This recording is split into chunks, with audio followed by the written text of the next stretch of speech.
Stamp করলাম, স্ট্যাম্পে সবকিছু লেখাই নিয়ে আমরা সাইন টাইন করে দিলাম। অনেক কষ্ট করে জমানো টাকাগুলো তার হাতে উঠাই দিলাম, আর সেই টাকাগুলো গইনা বুঝা পাইলো। বুঝা পাওয়ার পরে তারপরে যে আমাদেরকে গাড়ি আর গাড়ির পেপার সবকিছু দিয়ে দিল হাতে। তো গাড়ি পাওয়ার পরে চলে আসলাম এলাকায় আসার পরে যে আমি একটু রাইড দিলাম। আমাদের ব্লগটা শুরু করা যাক, লেটস গো। হ্যালো, আসসালামু আলাইকুম এভরিওয়ান, চলে আসছি নতুন একটি ব্লগ ভিডিও নিয়ে। আজকের ব্লগটি হচ্ছে আমরা যাচ্ছি বাইক কিনতে।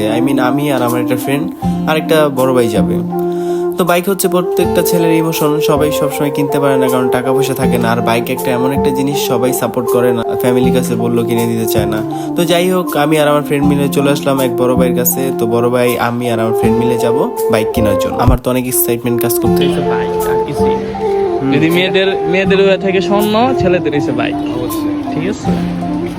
তো চলে আসলাম আমরা মিরপুর 11 নম্বর। আর এই যে বড় বাইক থেকে বাইক কিনছি সেই বাইকটা হচ্ছে ওইটা। আর এই যে আমাদের সেই বাইক, এত স্বপ্নের এত আসার একটা বাইক। তো এখানে আসলাম, আসার পরে ভাইয়ের সাথে কথাবার্তা বললাম, বলার পরে এই যে বাইকটা আমাদেরকে দেখাইলো। আর বাইকের অরিজিনাল লুকটা আপনি একটু পরেই দেখতে পারবেন। তো এখানে স্ট্যাম্পের কাজ চলতেছে, মানে কোথায় সাইন দিবে বা কি হবে। এখানে একটা স্ট্যাম্প করা হয়েছে আর ভাই এখানে সাইন দিল। আর স্ট্যাম্পটা করার কারণ হচ্ছে একটাই, পুরান সেকেন্ড হ্যান্ড বাইক কিনতেছি, তো তার জন্য স্ট্যাম্পটা করে নেওয়া অনেক ভালো আজকের জন্য, যদি সার্জেন্ট ধরে বা যে কোনো বিপদ আপদের জন্য।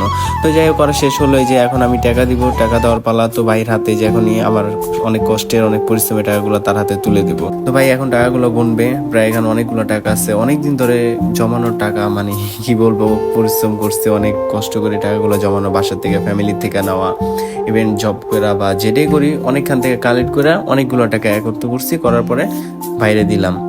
তো ভাই টাকা পাই এক্সাইটেড, আর আমি আমার বাইক পাই অনেক এক্সাইটমেন্ট কাজ করতেছে, কারণ আমি কিছুক্ষণের ভিতরে আমার বাইকটা আমার হাতে পেয়ে যাব। তো ভাইয়ের টাকাগুলো গয়না দেখলো না, ঠিক আছে, টাকা গোনার পর এখন আমাদের নিয়ে আসলো বাইকের সামনে। তো এই যে দেখতে পাচ্ছেন, বাইকের সামনে যাওয়ার পরে ভাই আমার হাতে টাকাগুলো দিয়ে দিল, আমার টাকা আমার হাতে। তো আমি তারে বুঝাই দিলাম টাকাগুলা, আর সে আমার গাড়ির কাগজপত্রগুলা একে একে বুঝাই দিতেছে। তো তারপর আমিও ভাইয়ের হাতে স্ট্যাম্পটা দিলাম, স্ট্যাম্পটা দিয়ে দেখাইলাম এই যে ভাই স্ট্যাম্পটা করছে এটা। যাই হোক, কি অবস্থা গাড়ির অনুভূতি কি? অনুভূতি মায়াবতী হয়ে গেছে, সত্যি আমি মায়া পড়ে গেছি, সত্যি কিন্তু নারীর মায়া। আসসালামু আলাইকুম গাইস, শখের বাইকটা অবশেষে নিয়ে আসলাম এলাকায়। এখন চালাইতাম মিরপুরের ভিতরে, কিন্তু চালাবো না কারণ গাড়ির এখন নাম টাম করা হয় নাই। তবে ভাই গাড়িটার জন্য আমরা অনেক পরিশ্রম করছি, মানে অনেক সামনে।